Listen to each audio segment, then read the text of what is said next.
안녕하십니까. 나 혼자 못 살아 알렉스입니다. 오늘도 여러분이 주신 구독 양식으로 영상을 만들고 있습니다. 그러나 제가 아직 허기가 져요. 여러분의 구독 양식이 더욱더 필요합니다. 지금 트럼프는 러시아의 푸틴 정치를 미국판 푸틴 정치로 만들 꿈을 꾸고 있는 듯 합니다. 공화당 의원 리즈 체니 축출이 기정사실화되고 있죠. 트럼프를 비판했다는 이유로 트럼프가 주동이 되어 시작된 리즈 체니의 공화당 축출은 민주당까지 가세하면서 어렵지 않게 이루어질 분위기입니다. 공화당의 이런 분위기를 민주당은 대찬성하고 도울 수밖에 없는 것입니다. 상대의 거물급 또는 뿌리내린 기성 정치인을 선거에서 상대하는 것보다는 풋 정치인을 상대하는 것이 민주당에서는 훨씬 쉽기 때문이니까요. 러시아 헌법은 대통령직의 3번 연임을 금지해오고 있었습니다. 푸틴은 2000년부터 4년 임기의 대통령직을 2차례 수행한 후에 이 헌법 조항 때문에 2008년엔 총리로 물러나 앉았습니다. 그리고 드미트리 메드베데프를 허수아비 대통령으로 만들었던 것이죠. 2012년 대선에서 다시 대통령이 된 후에 2018년 재선되면서 결국 사선에 성공하게 되었습니다. 그러나 3회 연임 금지 규정으로 추가 재선의 길이 막히자 푸틴 대통령은 종신 집권을 위한 머리를 굴리게 됩니다. 즉 2020년 1월 개헌의 필요성을 러시아 사회에 띄우게 됩니다. 2021년 1월 러시아 국영 타스 통신에 따르면 푸틴 대통령은 대통령이 3회 이상 재임할 수 없도록 하는 규정은 유지를 하되 해당 법안이 시행된 이후에만 이 같은 규정을 적용토록 단서를 단 개정안에 서명을 했습니다. 이 개헌으로 인하여 푸틴의 이전 대통령직 수행 횟수는 제로가 되었습니다. 2024년 4기 임기가 종료되는 푸틴은 다시 대통령에 처음으로 도전하는 상태가 되는 것입니다.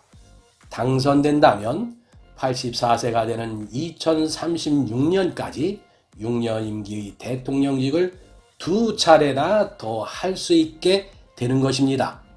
그리고 주목할 만한 것은 해당 개정안에는 전직 대통령에 대한 면책권을 강화하도록 조항이 담겨져 있는데요. 이것은 푸틴 대통령이 자신과 자신의 가족을 각종 혐의로부터 보호하기 위해 만든 것이었죠. 또 푸틴 대통령은 야권 지도자인 알렉세이 나발리 등 정적에게 독사를 지시한 혐의 등을 받고 있기도 합니다. 하지만 최근 건강상의 문제 등 여러 가지 변수에 의하여 푸틴은 퇴임을 하고 허수아비 대통령으로 하여금 안전보장 장치를 할 것이란 추측이 언론에 보도되고 있습니다. 그렇다면 이런 푸틴과 트럼프가 어떤 관계가 있다는 것인가요?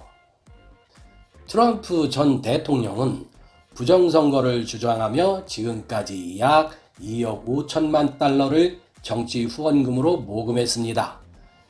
이 자금은 맥코넬 상원 원내대표 등 공화당 내 소위 배신자를 공격하고 축출하기 위한 자금으로 사용되고 있습니다.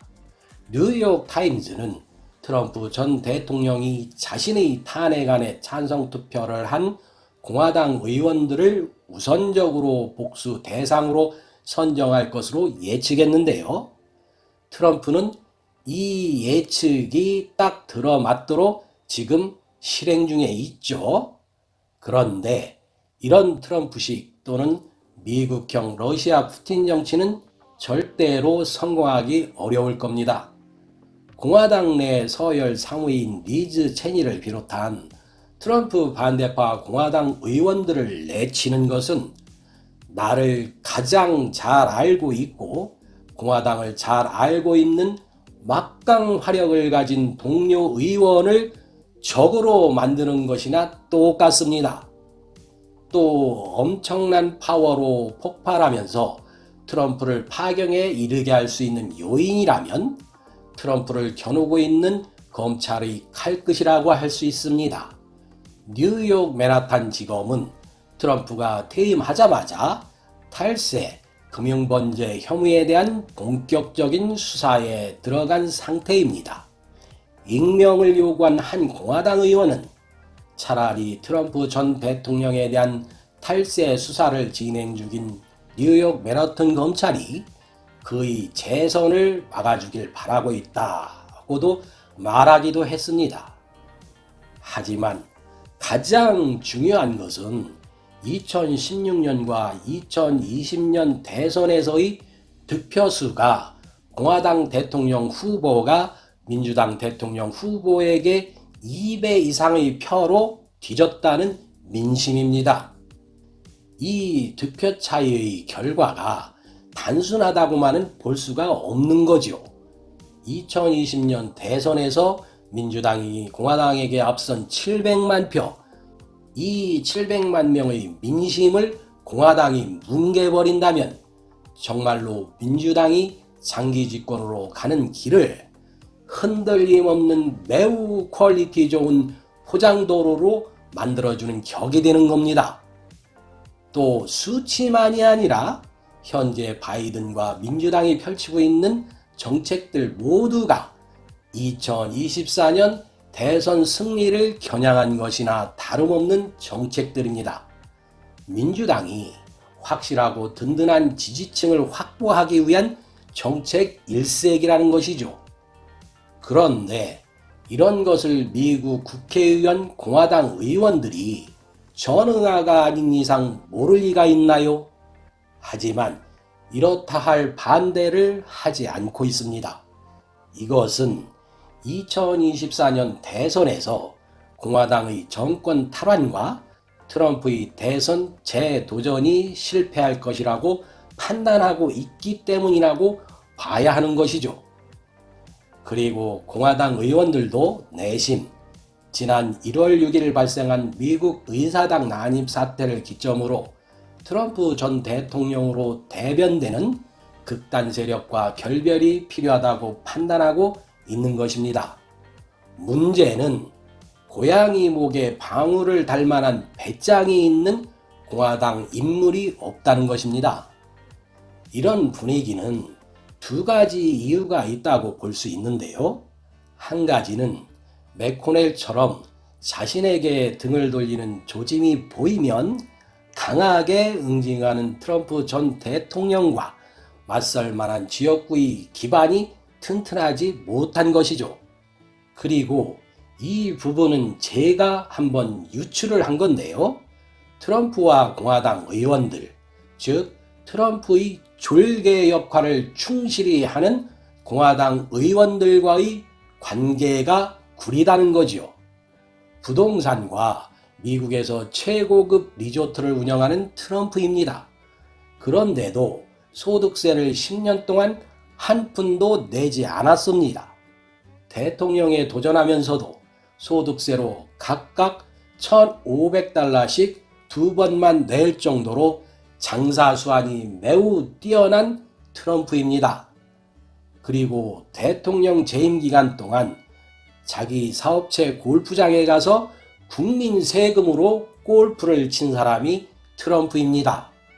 그런 그가 공화당 의원들을 관리하지 않았을 리가 없지 않겠습니까?